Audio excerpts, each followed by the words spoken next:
point fingers on this community, raising different kinds of flag of rainbow.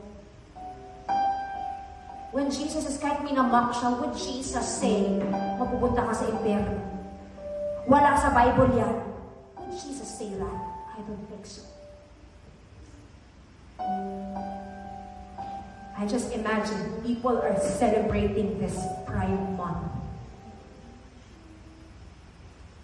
Imagine Jesus standing on their parade. And instead of mocking them, instead of saying, pupunta kayo sa impyerno, Jesus would be standing and saying, these people, I died for them too. Amen? Pero tayong mga Christian, lakas ng loob natin. Ang bash ng mga bakla at unggoy, LGBT. Because we have the truth. If you have the truth, what would Jesus do?